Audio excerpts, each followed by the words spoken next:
Have you guys worked with one of these before? Well, we are tonight. I will tell you that.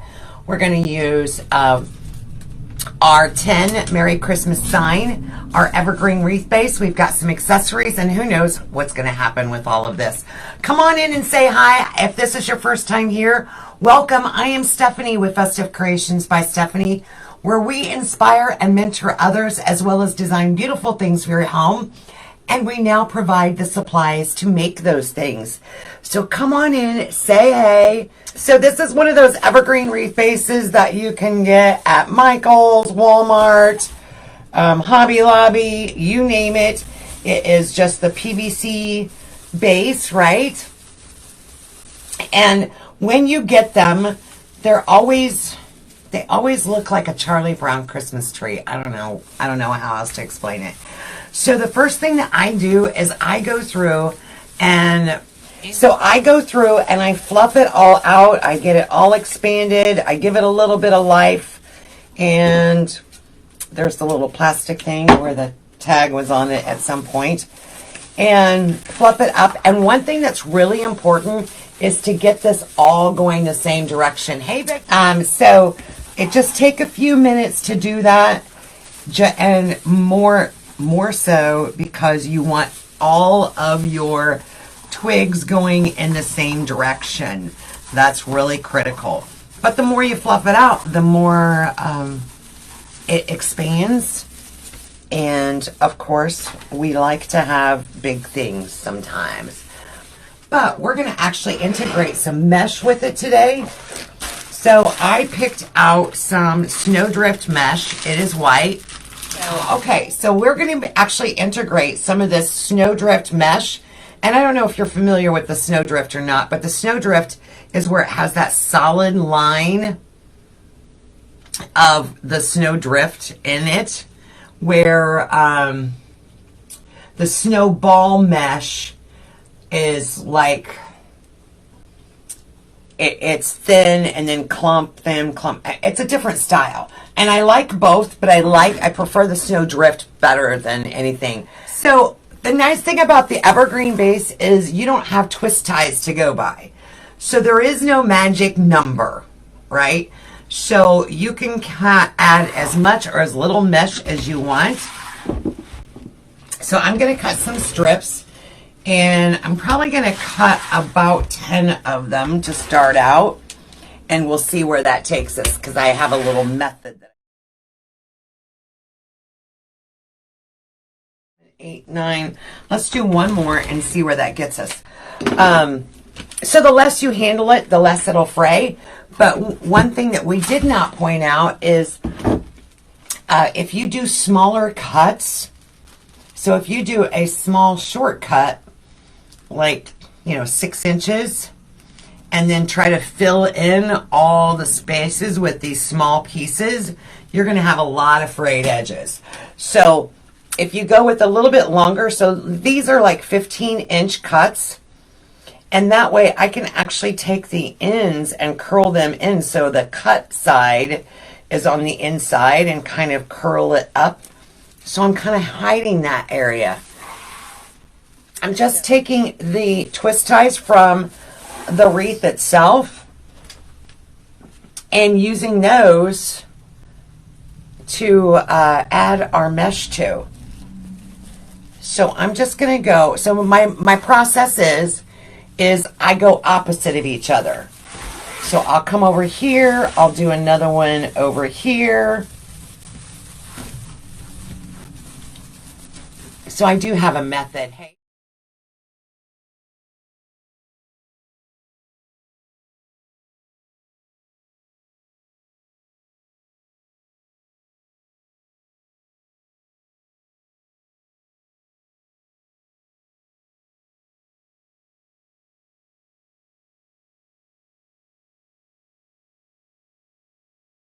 And so this is what we look like so far.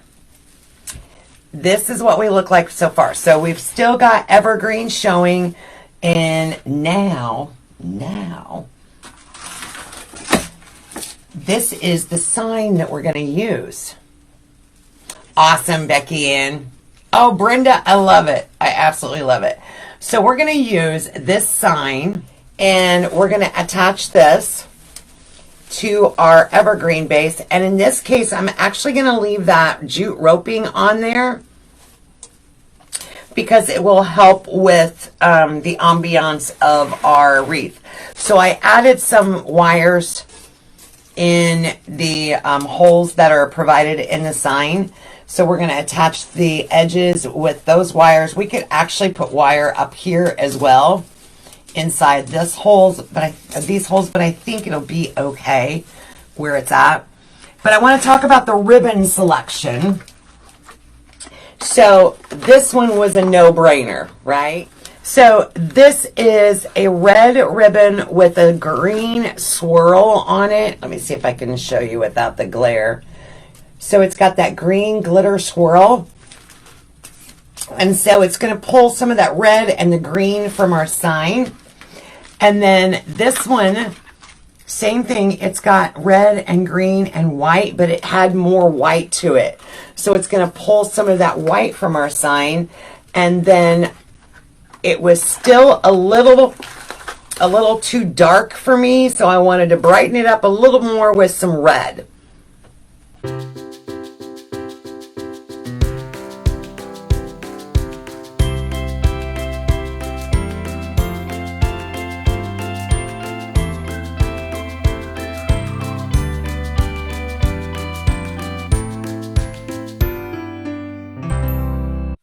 There's our sign attached. Let me cut my wires back here and tuck them away. And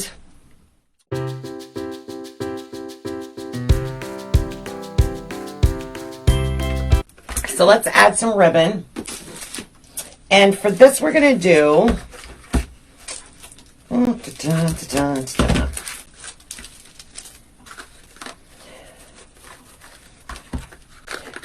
some ribbon tails, but we're going to do it a little bit differently. In fact, I might even get the pick machine out. Let me think about this for a moment.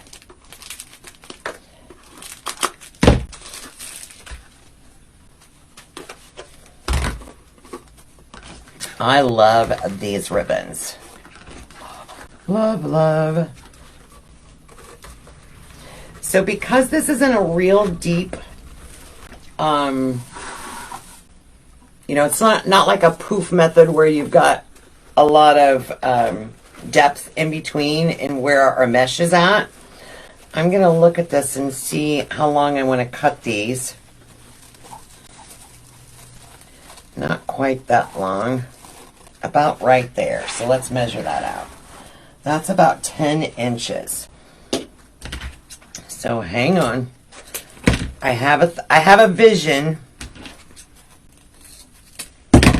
I might need to go 12 inch or 11 inches because I think I might be using the pick machine on this. We'll see. So I've got all three. I'm going to pleat those together, and I might be able to. Let's see. Let me see how that's going to work.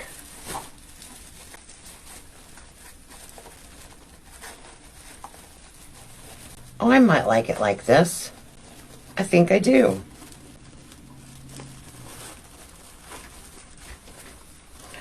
Oh, how precious.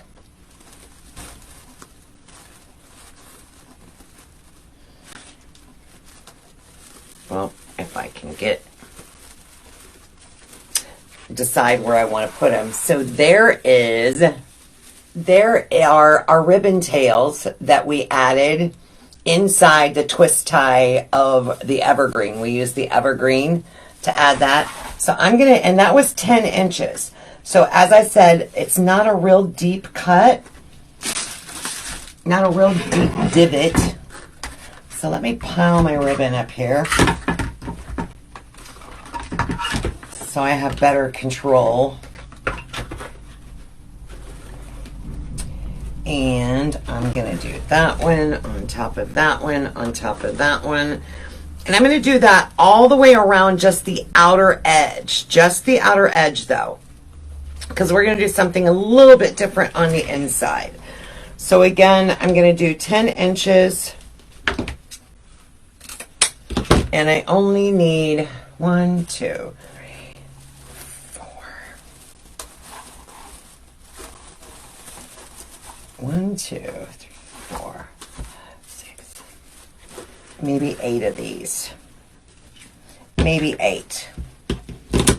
We'll do 8 and we'll go from there.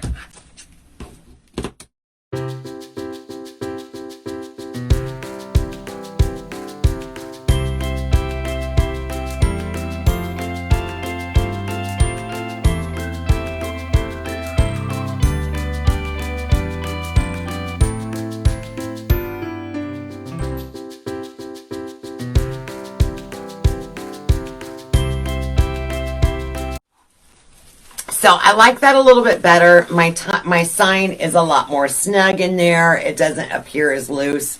So I secured it at all 4 corners. Just to let you know, I did decide to do that.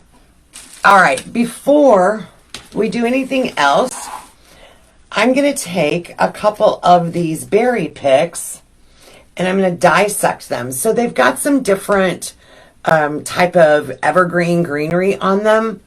So you know how our evergreen right now is that PVC. So we're going to give it a little more texture and flair.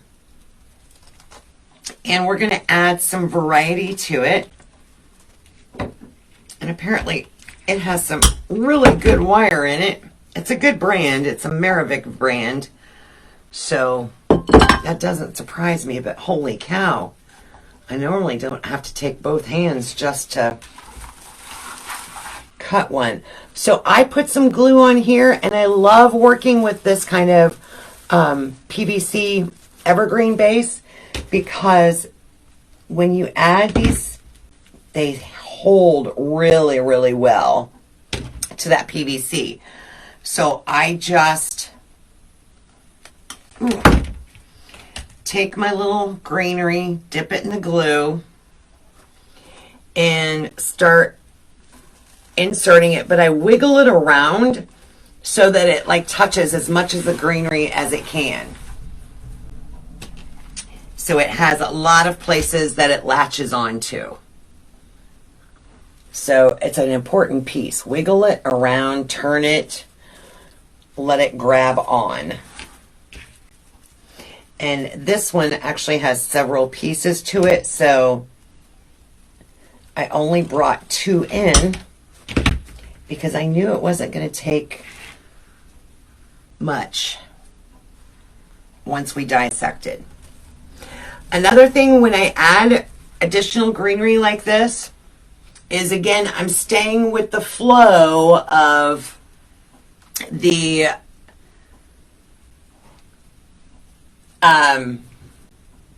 evergreen. So I keep everything in the same motion here.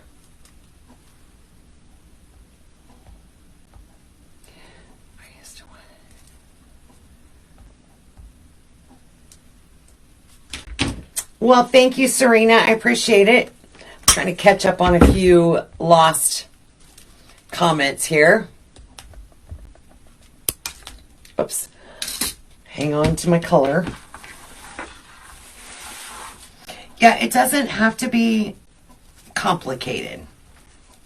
Just, so I like this evergreen too because it's variegated, so it has that lighter color to it, and it contrasts against the darker green base too. Ooh. Holy cow. Oh, I was trying to cut through 2 of them that time. That would explain a lot. So I've just cut up 1 so far, and it's gotten me about halfway over, so 2 of them are going to be perfect. I'm going to take this extra set of berries and bring that down here.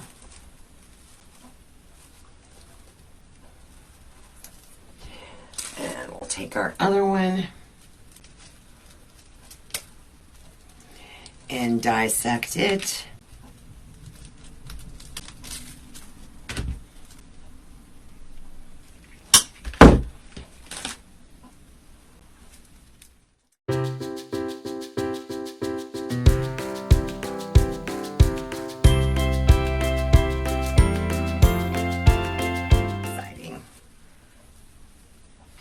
Okay, so look how full that made it just by adding that additional greenery in there. Okay, now at this particular junction of our wreath, you have several options. So I brought out a few ornaments just to kind of show you some different options at this junction, because at this point you could add ornaments in here, right?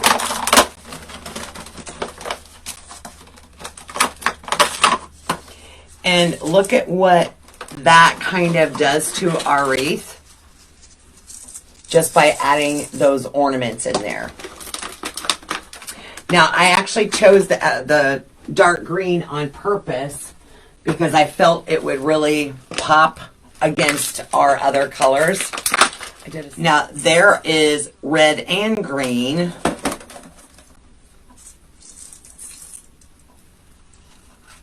So if you wanted to keep more of a rustic look to it, can you guys see this fly in here? He's going to annoy me. The ornaments kind of pull away from that, but what I do like about adding the ornaments in here is it helps make it more cohesive with the ribbons that we have on the ribbon tails around the side. So it's a nice outdoor, natural, like traditional Christmas wreath. And look at how easy. I love working with the different bases. So I actually think I'm going to go ahead and use these ornaments in it because I like that look. But as you could tell, even without the ornaments, the appearance is very, very nice. Don't be afraid to be creative, right?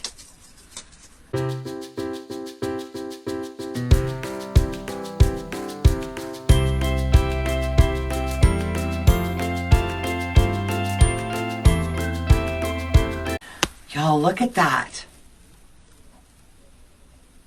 Exactly. Look at that. So, this is one of those that I will not do a bow on. I stumbled along, and you know what? You lived through it, and you've gone live since then, right?